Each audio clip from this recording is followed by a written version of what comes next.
Mwenyezi Mungu wa mbinguni, kwa jina la Bwana wetu Yesu Kristo, Mungu wetu, tunataka kukaribia enzi yako. Baba, tunasifu jina lako na tunaungama ya kwamba ni wewe unastahili ibada kila wakati. Mungu wetu, ulikuja Bwana kwa njia ya mwili ili uweze kuwa sadaka, urejeshe mwanadamu katika nafasi yake ya kwanza.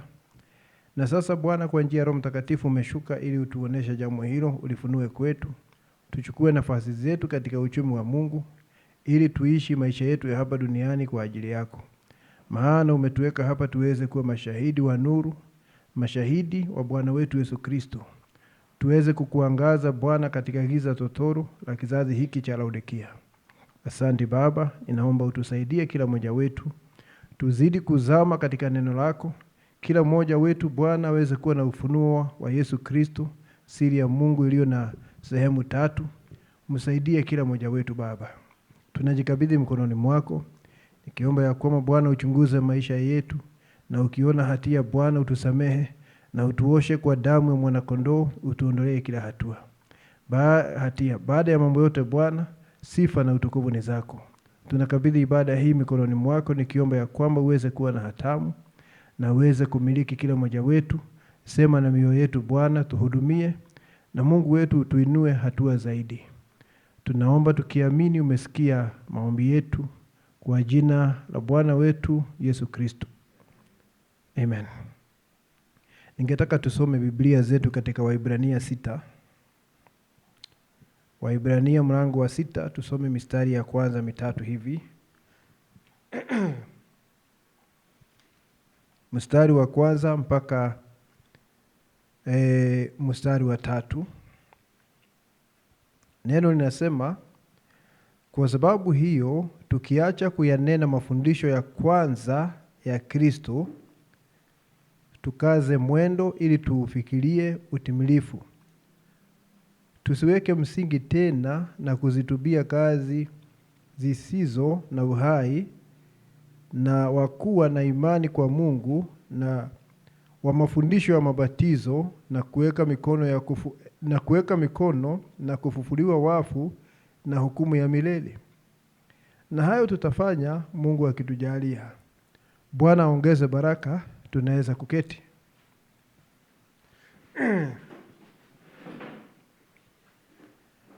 Baada ya kusoma maandiko hayo, ningetaka kuongea juu ya kukomaa kwa biharusi.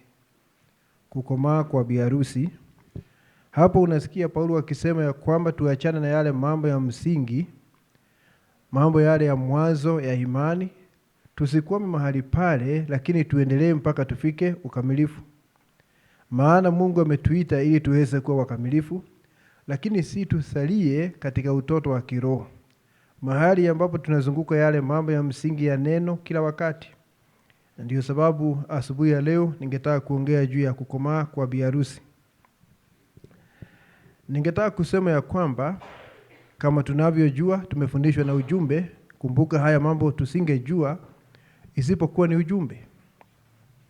Ningetaka kusema ya kwamba biharusi anatengenezwa kupitia nyakati 7 za kanisa. Najua mara nyingi tunapoongea juu ya biharusi huwa tunapata hili wazo ya kwamba biharusi ni wale wa kizazi hiki peke yao. Na hiyo sio kweli, kwa sababu biharusi anatengenezwa kupitia nyakati 7 za kanisa, kuanzia siku ya Pentecost. Kanisa lilianza kuzaliwa mara ya pili siku ya Pentecost, kwa sababu ili tuweze kuwa biharusi lazima tuzaliwe mara ya pili. Kwanza tuliteuliwa kuwa biharusi, lakini lazima Mungu adhibitishe jambo hilo ya kwamba sisi ni biharusi kwa kuleta ubatizo wa Roho Mtakatifu, kuzaa muaminio mara ya pili. Na hilo lilianza siku ya Pentecost na limeendelea kupitia nyakati zote mpaka siku ya leo. Na wakati muaminio wa mwisho katika huu ujumbe atazaliwa mara ya pili, ni kusema ya kwamba biharusi amekamilika wa nyakati zote za kanisa. Hakuna mtu mwingine anaweza kuongezwa pale ndani. Na kisha Paulo ametufundisha ya kwamba kwa roho mmoja, kusema Roho Mtakatifu, tunabatizwa na tunaingia ndani ya mwili mmoja ili tuweze kuwa biharusi ni ubatizo wa Roho Mtakatifu na kuingiza katika mwili wa siri wa Yesu Kristo. Na katika kila kizazi, haijalishi walikuwa na shida kiasi gani, hata watengenezaji, ukweli ni kwamba walizaliwa mara ya pili kizazi chao. Hata kama hawakuwa na utimilifu wa neno, walizaliwa mara ya pili. Hata kama walikuwa na neno la Mungu kwa kiwango tu, lakini kwa sababu walikuwa ni wateule na ni Mungu aliachilia waweze kuwa hivyo katika kizazi chao, walizaliwa mara ya pili. Ni kusema Roho Mtakatifu alishuka akaingia ndani yao, akafanya hilo neno hai na wakaishi hilo neno katika kizazi chao. Wakawa ni sehemu ya biharusi ya siku hiyo. Tunajua wakati Mungu alipoanzisha kanisa la kimitume siku ya Pentecost, lilikuwa limeitwa hapo awali, lakini likazaliwa mara ya pili siku ya Pentecost na kuendelea. Pale mwanzoni kabisa tunajua kanisa hilo halikuwa na dosari. Halikuwa na mawaa. Lilikuwa ni kanisa ambalo ni safi na shetani hajaleta itikadi zake mle ndani. Lakini baada ya muda tunajua kwamba hitilafu ikaingia kwenye lile kanisa, na wakati hitilafu inaingia miongoni mwa waaminio, Mungu hawezi kujidhihirisha kwa njia kamilifu. Mungu anajidhihirisha tu kwa sehemu, kwa sababu mambo yasiyo neno yamepenya na kuingia ndani ya kanisa. Mungu hawezi kudhibitisha kitu ambacho sio neno. Kwa hivyo kanisa likawa ni mchanganyiko wa neno la Mungu na hitilafu. Halingeweza kumuonesha Kristo kwa njia sahihi kama ilivyokuwa zamani za mitume. Na wakaingia katika kizazi cha madhehebu, denominational age. Ndio sababu wakati nabii alihubiri ujumbe kile kipeo, the masterpiece, alisema hivi, amefurahi sana kwa sababu Mungu amemuonesha kwamba Biblia inafanya kazi sawa na maumbile. Maumbile akasema ya kwamba ni Biblia nyingine, na akasema Biblia inaambatana na maumbile. Tunajua jambo hilo, maana alituambia kanisa la kimitume lilikuwa ni punje ya ngano. Ni kusema ni uhai wote umekusanywa, unaleta sura ya mbegu. Na kumbuka Yesu alisema katika Yohana 12, kusoma mstari wa 23, Yesu alikuwa amesema ya kwamba punje ya ngano isipoanguka kwenye ardhi inasalia peke yake, lakini ikianguka itaoza na kuleta mazao kwa wingi. Alikuwa ni punje ya ngano kwa sababu ni uhai wote umewekwa pamoja. Kile ambacho manabii walikuwa wanaonesha kwa sehemu, kilioneshwa kwa utimilifu wake ndani ya Yesu Kristo, na ndio maana alikuwa ile punje ya ngano. Kama vile ambavyo Adam alikuwa ni punje pia. Ndio sababu wakati Adam alianguka, kile kilianza kutokea ni manabii. Baada ya Adam kuanguka, manabii walianza kutokea wakiwa na sehemu ya kile Adam alikuwa nacho. Kwa sababu jambo hilo linaelekea kuleta punje tena Yesu Kristo. Baada ya manabii kuisha, ni Yesu Kristo atakuja baadaye. Na Yesu akaja na alikuwa ni ile punje ya ngano, akasema ni lazima punje ianguke ili iweze kuleta mazao kwa wingi. Na akaanguka, akafa, na akazikwa na akafuka, na kutoka siku ya Pentecost akaanza kuleta uhai wake. Na kanisa la kwanza, kanisa la kimitume, walikuwa ni punje kwa sababu ni kanisa ambalo ni mbegu ya neno haijagoshiwa, na wanaonesha sura ya Bwana Yesu Kristo. Ndio maana nabii anahubiri ujumbe ambao unaitwa kurejeshwa kwa mtu wa biharusi. Anasema ya kwamba nyumba ya Mungu itasimama tena. Nyumba ya Mungu itasimama tena. Unajua katika Agano Jipya nyumba si mjengo, lakini ni watu. Itasimama tena baada ya nini? Kwa sababu wakati mmoja ilikuwa imesimama zamani za mitume. Nyumba hiyo ikaanguka kupitia nyakati 7 za kanisa wakati shetani ileta hitilafu. Lakini anasema ya kwamba nyumba ya Mungu itasimama tena. Anasema hivyo. Na yeye alikuwa ni kama Zerubabel, nabii ambaye chini ya nguvu za Roho Mtakatifu anajenga hii nyumba upya iweze kusimama tena. Ni kusema tuweze kuwa na kanisa lingine la kimitume. Anasema hivyo. Lakini wakati kanisa hili hitilafu iliingia, kwa sababu shetani alileta watu wake ndani ya ule mviringo wa kanisa, akaleta watu wake, akaleta watumishi wa uongo. kanisa ambalo lilikuwa ni punje ya ngano likaingia katika hatua za madhehebu.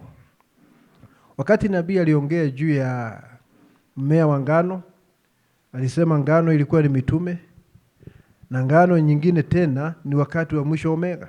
Kasema mitume ni alfa, nasi ambao tunaishi hapa ni omega. Hii sehemu ya mmea hapa katikati hakuipatia jina. Alisema ni alfa na omega. Hii sehemu ya katikati, kusema mmea wa ngano ukiwa katika hatua mbalimbali, aliita hiyo sehemu kizazi cha madhehebu, denominational age. Alikiita hivyo.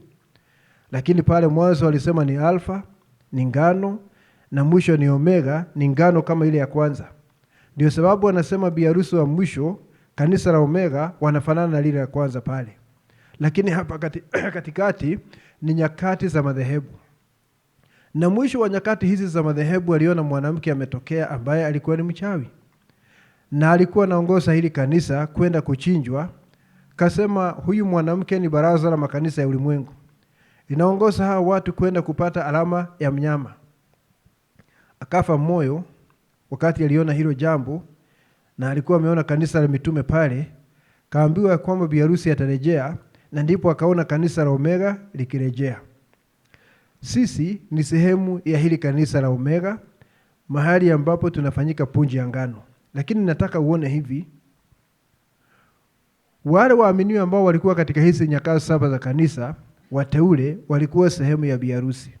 Lakini sikia hapa, walikuwa sehemu ya biharusi, lakini hawaishi katika kizazi cha biharusi. Sijui kama unaweza kuelewa jambo hilo. Hawajakuwa free, wawekwe huru kutokana na madhehebu, waishi mahali ambapo hawafungamani na madhehebu. Walikuwa ni sehemu ya biharusi, lakini wanaishi katika kizazi cha madhehebu, kama Israeli wakiwa ndani ya Misri. Israeli wakiwa ndani ya Misri hawakuwa sehemu ya watu wa Misri, walikuwa bado ni Israeli. Lakini walikuwa katika nchi ya wenyewe, walikuwa contained na watu wengine. Walikuwa katika nchi ya wenyewe, lakini ni Israeli. Na nabii anasema katika ujumbe ambao unaitwa mzabibu na mahali pa kuupanda, wasingeweza kuwa na urithi na mazao ili mradi walikuwa ndani ya watu wengine.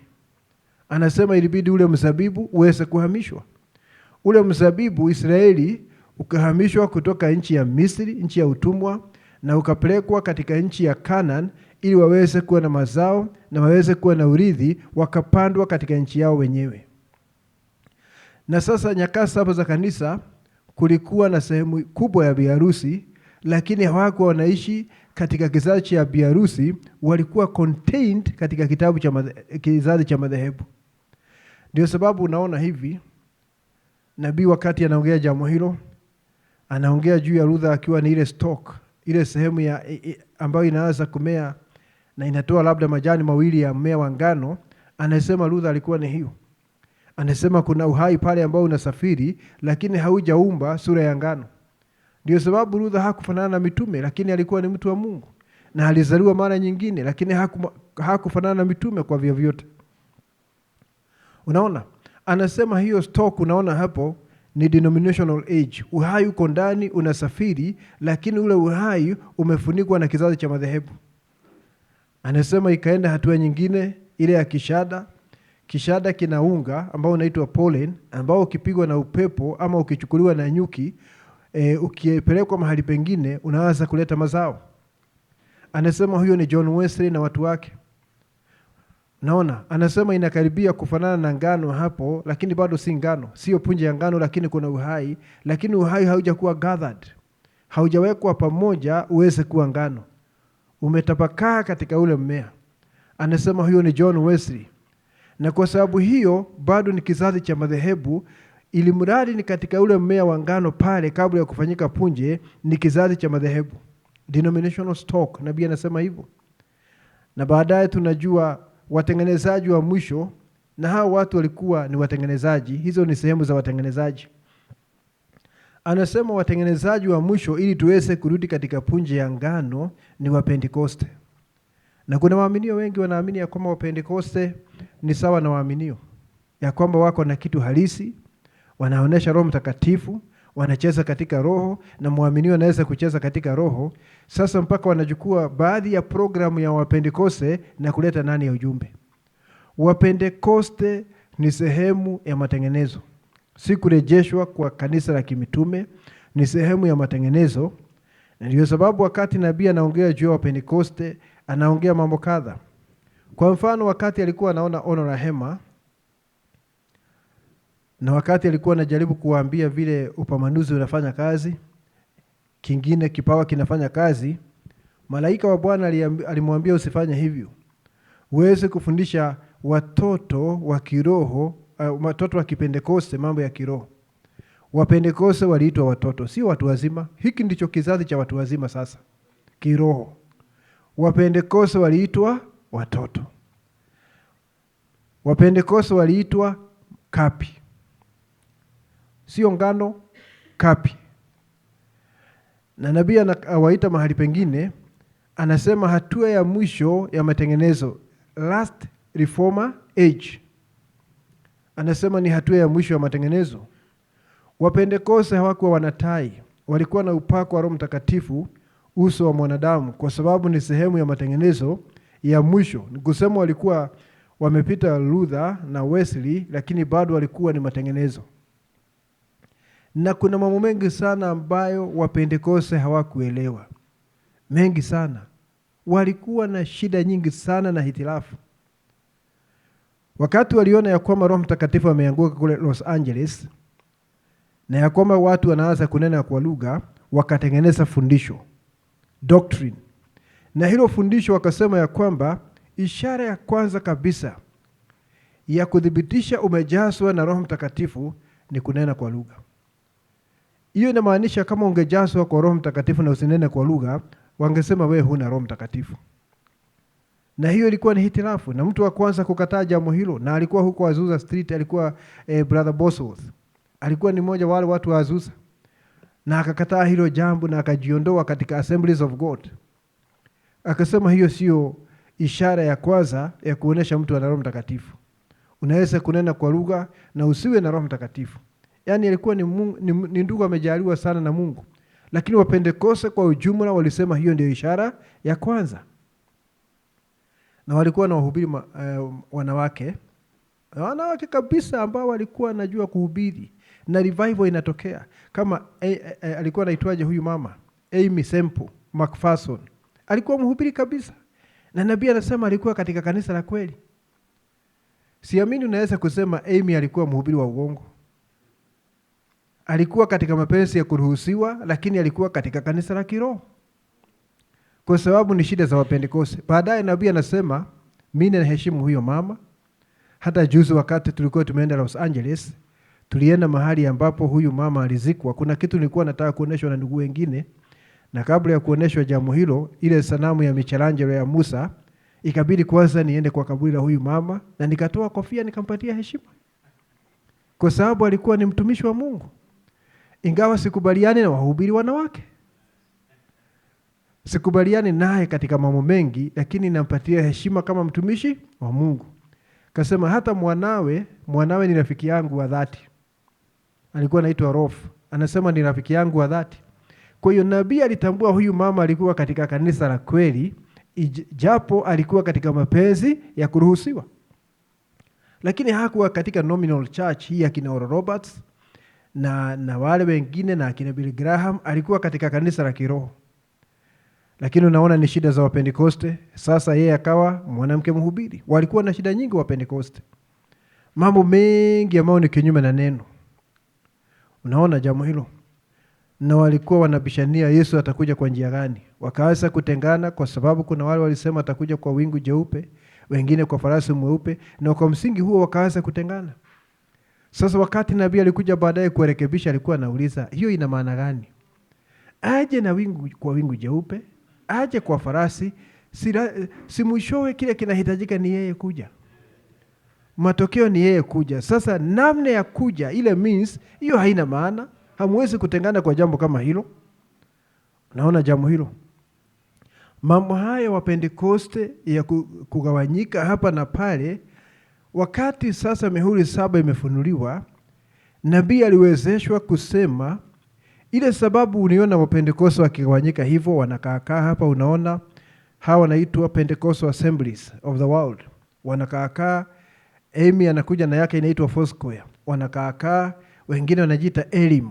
Hivyo anasema ni kwa sababu hawakuwa katika hatua ya punje. Those were sharks dividing. Najua ukifungua makapi si kusema kapi ni moja. Makapi ni mengi lakini yamefunikana. Unaona? Sasa kasema hiyo ilionyesha hawakuwa katika hatua ya ngano, na ndio sababu wanagawanyika namna hiyo, kwa sababu ni hatua ya makapi. Usichukue mambo ya Pentecost na kuleta hapa. Usichukue mabaki ya mambo ya Pentecost ati unaona mambo mazuri na uleta kwa huu ujumbe. Ukifanya hivyo utasalia katika hatua ya utoto. Hakuna siku utakomaa. Kwa sababu nabii anaambiwa ni watoto wa kiroho, ni watoto wa Kipentekoste, hawawezi kuelewa mambo ya kiroho. Usichanganye. Ndio sababu mke wa T.L. Osborne anasema mahali, anasema unajua sisi wakati tulikutana ndugu Branham, sisi tuliona mtu asiye wa kawaida. Kwa sababu anafukuza pepo bila kuinua sauti. Ni kama mtu anaongea tu na pepo wanatoka, viwete wanatii, wanatembea.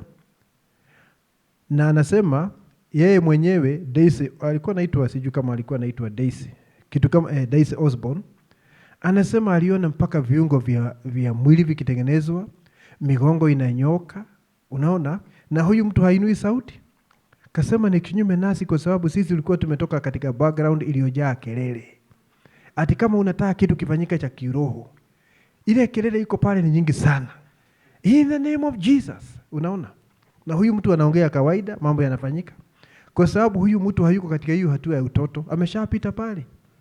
Unaona? Ameshapita pale.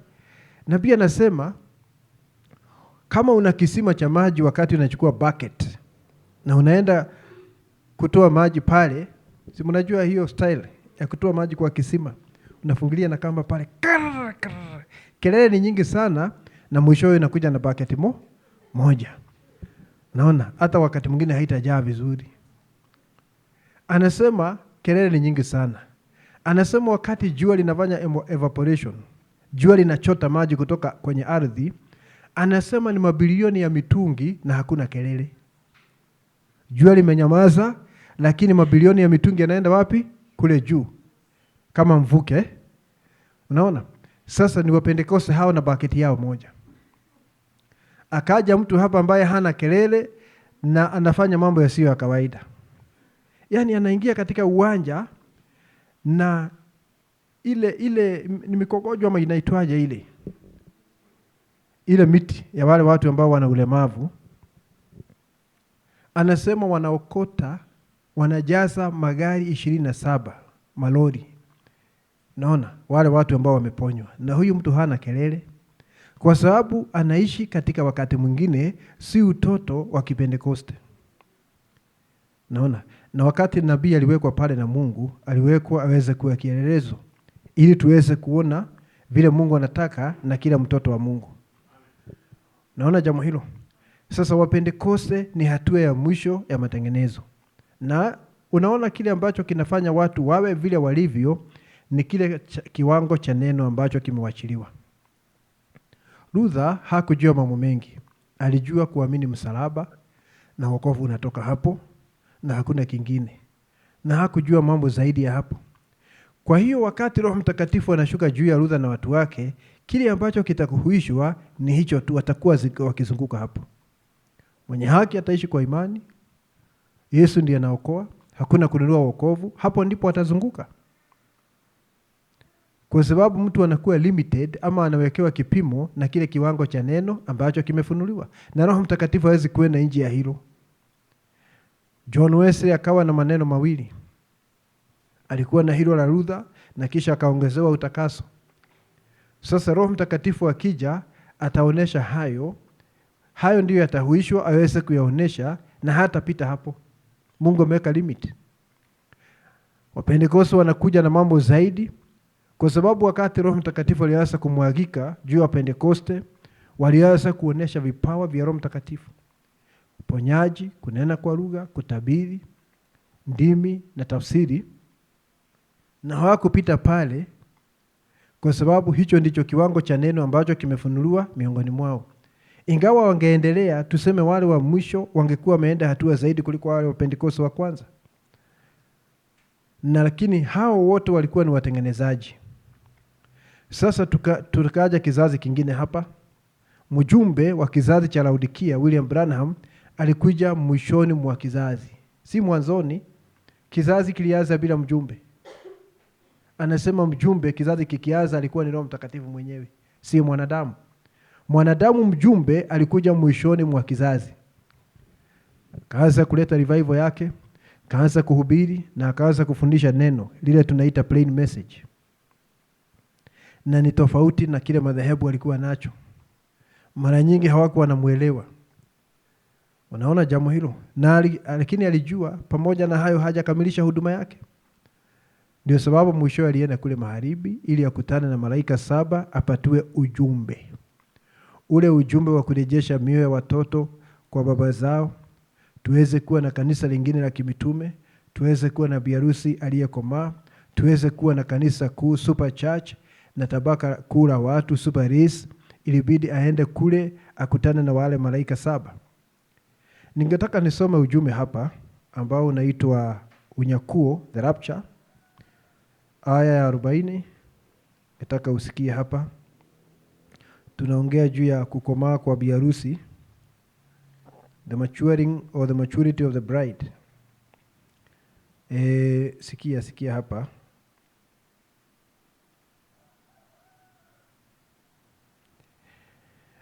Anasema ni nabii hapa akisema ujumbe wa kizazi kimoja hawezi kufanya kazi kizazi kingine.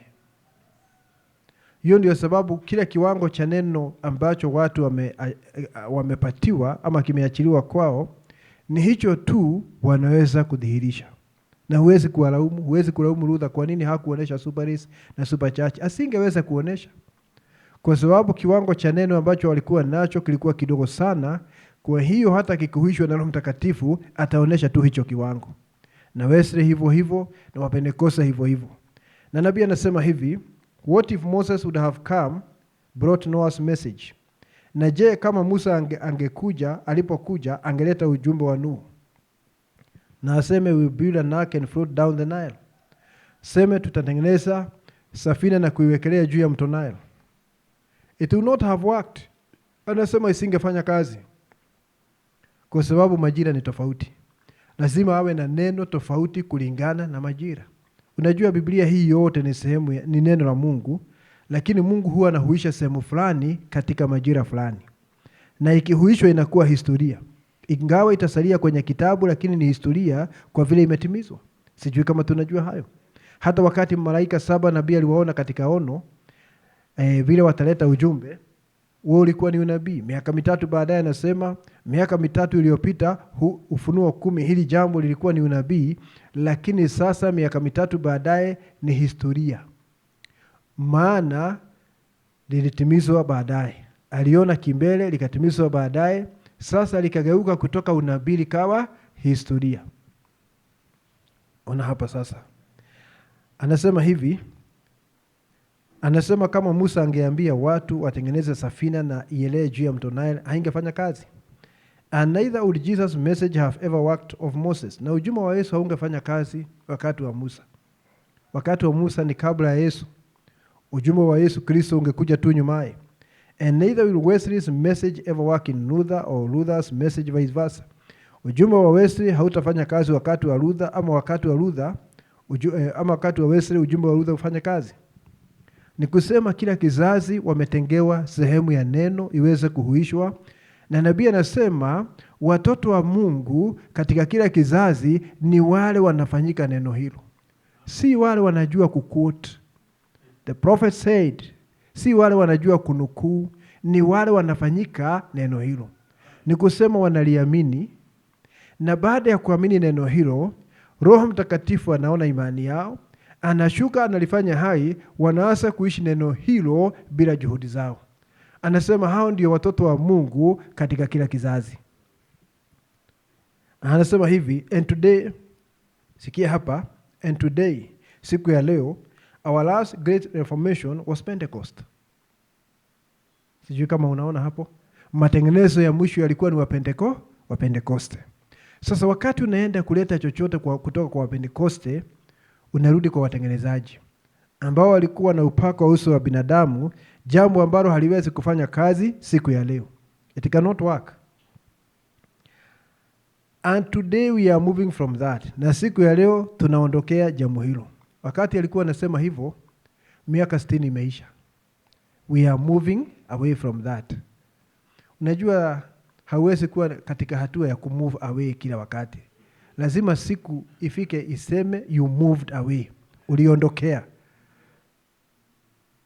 Unaona jambo hilo? Hatuwezi kusema ati tunaondokea kila siku. Lazima ifike mahali uliondokea na ukajisimamia. And today we are moving from that. Na leo tunaondokea jambo hilo. And the Pentecostal message won't mix with this because it's another day. Nasema na ujumbe wa Wapentekoste hauwezi kuchanganyikana na huu ujumbe, maana hii ni siku nyingine. Ujumbe wa Pentekoste hauwezi kufanya kazi siku ya leo, maana tunaishi siku nyingine. Unaona jambo hilo? Na unajua wakati watu wanaonekana kama ni wa Kipentekoste, wanaonekana ni wa kiroho sana. Wanacheza katika roho, wananena kwa lugha na mambo yale mengine yote wa Pentekoste wanafanya, na nabii anasema hayawezi kufanya kazi siku ya leo. Nimewahi kusikia waaminio wengine wakihoji, wanasema unajua ni kwa nini unapata makanisa mengi ya ujumbe ni baridi, hayana joto? Ni kwa sababu waaminio wengi hawakutoka makanisa ya Kipentekoste walipoamini ujumbe. Background yao haikuwa makanisa ya Kipentekoste. Kama wangetoka makanisa ya Kipentekoste, ujumbe ungekuwa na moto. I believe that is blindness. Wewe unasema ujumbe ni mlemavu hivi kwamba unahitaji kuwashwa na moto wa Kipentekoste. Ujumbe hauko hivyo. Ujumbe unajisimamia. This message is stand alone. It is a stand alone message. Hauhitaji moto wa Kipentekoste kuwasha ujumbe. Siamini jambo kama hilo. Naamini moto wote wa Mungu uko ndani ya ujumbe, na ninaamini hicho ambacho kinasemekana cha kuwasha ujumbe wa Pentekoste, ninaamini huo ni moto wa kuchorwa. Ni moto wa kuchorwa na ni moto wa picha. Unajua ukipiga picha moto weka kwa ukuta, ni moto wa picha. Hauna adhari yoyote. Lakini ninaamini ya kwamba sisi tuna moto ulio hai. Tuna moto ulio hai. Okay? The Pentecostal message won't mix with this because it's another day. Anasema ujumbe wa Pentecost hautachanganyikana na huu ujumbe, maana ni siku nyingine. Anasema it is all the word of God but it's building. Anasema lote ni neno la Mungu lakini mjengo unaendelea. Like the feet, arms coming up is forming a bride for the rapture. Ni kama miguu na mikono ikija juu ni kutengeneza biharusi kwa ajili ya kunyakuliwa. Don't displace them people back there, they live to their message. All of them will come out and was in the bride. Anasema wale watu ambao waliishi zamani zile za Luther na Wesley, usiwaondoe mahali pao ama wapige teke useme hawako. Anasema waliishi kulingana na siku yao na ni sehemu ya biharusi. Ni vile tu Mungu hakuwafunulia kiwango kikubwa cha neno, na hawangefanya lingine isipokuwa kile ambacho Mungu amefunua. Just like life going through a stalk of wheat. Ni kama uhai ukipitia kwenye ule mmea wa ngano. It leaves the wheat, the hull, but the wheat forms itself the grain of wheat that fell in the ground. Uhai unaachana na ule mmea, lakini mwishowe unatengeneza ule uzima ambao ulikuwa umeingia kwenye ardhi, ni kusema punje ya ngano, na punje ya ngano ni sura ya Yesu Kristo. Hapo ndipo watu wanaangalia, hawa watu wanaona ni hawa watu wameshakuwa na nani? Na Yesu. Kanisa lingine la kimitume, kitabu kingine cha matendo. Unaona? Biharusi hawezi kukomaa kwa njia nyingine isipokuwa kupitia kile Mungu amefunua katika saa hiyo. Na sasa tuko na shida, tuko na shida kwa sababu ya mtandao. Wahubiri wa kila aina wako. Waamini wanatumia muda mwingi sana kusikiza Wapentekoste wakihubiri. Na hata waamini wanatumia muda mwingi sana kusikiza Wapentekoste walio ndani ya ujumbe wakihubiri. We have reformers in the message. Wanaitwa pastor, wanaitwa ndugu, wako na makanisa ya ujumbe na ni watengenezaji. Huwezi kukomaa ndugu, na shida zako hazitaisha, kwa sababu hiyo sio ahadi ya majira haya. Tunahitaji upambanuzi, tujue Mungu anafanyia kazi wapi. Sio kila mahali. Kuna mahali Mungu anafanyia kazi. Na hapo ndipo unaweza kukomaa na ugeuzwe, uweze kuwa na kimo cha Yesu Kristo. Sasa mtandao una mazuri na una shida nyingi. Kwa sababu ni wazi, unasikiza huyu dakika 8, unatoka kwa huyo, unasikiza ule dakika 6, unatoka kwa huyo. You are roaming all over the internet. Unaona jambo hilo? Na unasikiza Wapentekoste wengi na huwezi kukomaa ukisikiza Mpentekoste. Kwa sababu umesikia nabii anasema ujumbe wa kizazi kimoja hawezi kufanya kazi kizazi kingine. It cannot. Nafikiri tunaona jambo hilo. Unajua ukileta fundisho katika ujumbe, useme ili tujue una Roho Mtakatifu. Lazima ufanye kitu ambacho kitaonekana na macho ya watu. Lazima uonene kwa lugha, ama upige ukuta, ama ugaegae kwa sakafu, ili tujue ya kwamba una nini? Una Roho Mtakatifu. Najua hayo ni mambo ya Pentecoste. Those are sensations. Hayo ni mambo ya Pentecoste. Na kama labda ndugu hajapitia hatua hiyo, inasemekana huyo hana roho, na labda ana Roho Mtakatifu. Unaweza kuleta mambo ya baptist katika ujumbe. Hayo ni ya kukataa roho.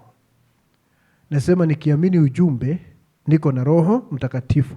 Kule kuamini nabii na kusema amen wakati neno inahubiriwa, amen kwa kila neno, ati ni Roho Mtakatifu, bila ujuzi wa Kipentekoste. Najua haya ni mambo ya evangelicals. Madhehebu ambayo yanaamini Yesu ni mwana wa Mungu, atakuja mara ya pili, alizaliwa na bikira, lakini hawaamini mambo ya kiroho, akina Baptist na Presbyterian. Mambo hayo pia yako ndani ya ujumbe. Yako ndani ya ujumbe. Upentekoste umeletwa ndani ya ujumbe, lakini pia katika ujumbe kuna uhalisi. Sasa ni Mungu atusaidie tujue uhalisi uko wapi. Usiende mambo ambayo hayatakusaidia na yatakulemaza. Tunajua biharusi anapitia katikati. Mtu anaweza kwenda na mambo ya kiroho aingie katika ushupavu wa dini, fanatic. Mtu asiye na control chochote na anaamini kila roho. Kila roho anaiamini. Mradi kitu kinaitwa roho anaamini. Na shetani anachukua nafasi, anaingilia pale. Anasema wakati Roho Mtakatifu alishuka Los Angeles kule kwa barabara, na waaminio wakaanza kujazwa na roho na kuonesha matendo ya Roho Mtakatifu, anasema shetani hata naye aliingia miongoni mwao. Na watu hawakutambua. Na aliingia hapo miongoni mwa hao waaminio, kwa sababu pia shetani ana mambo ya kiroho, aliingia hapo ili aweze kudhihaki neema ya Mungu ambayo imeshuka. Na ni lazima tuangalie mambo hayo hata miongoni mwetu. Kusiwe na ushupavu wa dini. Huo ni upande mmoja. Nabii anasema ule upande mwingine ni waheshimiwa tu na wangwana, ambao hawataki kusikia jambo la kiroho, wanataka maandiko, wanataka the Bible says, wanataka theolojia, lakini hawataka kusikia Mungu anatenda. Anasema hiyo iko nje pia. Anasema biharusi anapitia pale katikati. Anasema anajua neno kutosha, lakini ana uhai wa kufanya neno kuishi. Anajua neno kutosha, lakini ana uhai wa Roho Mtakatifu kufanya neno hilo kuweza kuishi. Kwa hivyo ni kama kuchanganya mafuta na unga ili uweze kupika mkate. Si kula mafuta peke yake. Huwezi kunywa mafuta peke yake, roho na hakuna neno. Na huwezi kuchukua unga mkavu ukaanze kula. Utakunyonga. Lazima uchanganye zote mbili. Roho Mtakatifu anahuisha neno. Biharusi anapitia hapo. Haleluya. Ndio sababu kuna mvuto wa tatu. Kile tunaita mvuto wa tatu, huwa tunasema ni neno linafunuliwa. Neno linafunuliwa. Na nabii akaoneshwa ono ambalo huwa tunaliita ono la hema. Na lilikuwa na mambo mengi na sitaki kuingilia haya mambo saa hii. Lakini kuna mahali aliona samaki wakubwa pale ambao wana rangi ya upinde huku. Na kwa kweli katika mazingira kuna samaki kama hao. Rainbow trout wako. Sasa wanalinganishwa na muaminio ambaye ni covenant bride, kwa sababu ni kama upinde. Na akaambiwa nitakuonesha namna ya kushika wale samaki. Na unajua anasema mvuto wa kwanza na wa pili, mambo ya miujiza na uponyaji na upamanuzi, mivuto hiyo haiwezi kushika wale. Lakini hiyo mivuto inaweza kushika wa Pentekoste. Ndio sababu tunasema tuna wa Pentekoste wengi sana katika ujumbe. Kwa sababu wanavutiwa sana na yale mambo nabii anafanya pale supernatural, ya mvuto wa kwanza na wa pili, yanavutia wengi sana. Na wanakuja na vipawa vinaonekana ndani ya kanisa.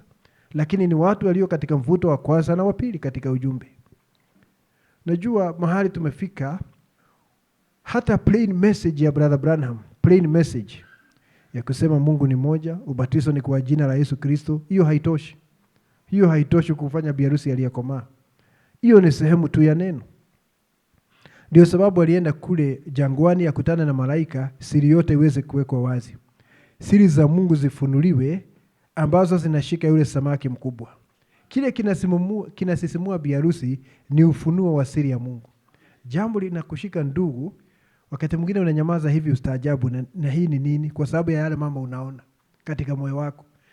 Akasema hicho ndicho kinaweza kushika wale samaki ambao wana rangi ya upinde.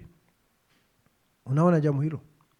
Na wakati nabii alionekana katika ndoto akifundisha waaminio, wandugu na wadada walikuwa nyuma yake, na wafundisha maandishi yaliyo juu ya pyramid. Na kisha akafika pale juu, akafungua pale juu akitumia kifaa. Na pale kuna jiwe ndani ya jiwe. Kuna jiwe jeupe ndani ya hili jiwe kubwa pyramid. Kimaanisha mihuri 7 iko ndani ya neno, sio nje. Kasema sina tafsiri hapa, yabidi sasa nikutane na malaika ili niweze kuleta tafsiri. Na wakati alikuwa anaondoka, akamwambia na muangalie hapo sasa. Na akaenda zake, akutana na malaika aleta tafsiri. Lakini hawa waaminio ambao walikuwa nyuma yake hawakutii vile waliambiwa. Walianza kwenda hivi, wakaanza kwenda hivi, wakaanza kwenda vinginevyo. Na hii inamaanisha watu walianzisha makanisa na tafsiri zao bila ule ufunuo. Na ni makanisa gani walianzisha? Ya ujumbe, ya message. Sijui kama unanielewa. Si ni wafuasi wa William Branham. Kwa hivyo walianzisha makanisa ya ujumbe. Kwa sababu kabla ya William Branham hatukuwa na kitu tunaita ujumbe wa wakati. Tulikuwa na Upentekoste na yale madhehebu mengine. Sasa waaminio wameanzisha makanisa pasina ule ufunuo. Najua nabii anasema mhubiri hafai kuanza kuhubiri kabla ya kukutana na nguzo ya moto. It's not a general statement. Sio kusema tu. Wacha niseme hivi, hakuna mhubiri anatakiwa kuhubiri kama hana ufunuo wa jiwe jeupe. Tuseme hivyo. Ati yeye anajua plain message, sasa ataanza, okay, anaweza kutengeneza kanisa la ujumbe, lakini halina ahadi ya kunyakuliwa. Lazima tuambatane na wakati. Ya kwamba ikiwa nabii anasema siku ya leo kuzaliwa mara ya pili ni ile siri ya Mungu iliyo na sehemu 3, kama mtu hana hiyo hatakiwi kuanza kuhubiri neno la Mungu.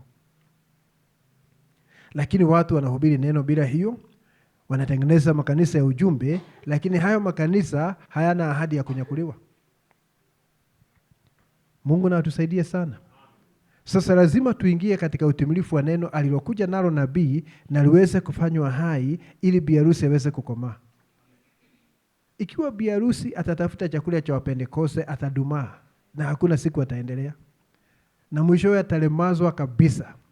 Lazima upokee kile Mungu anafunua katika siku yako.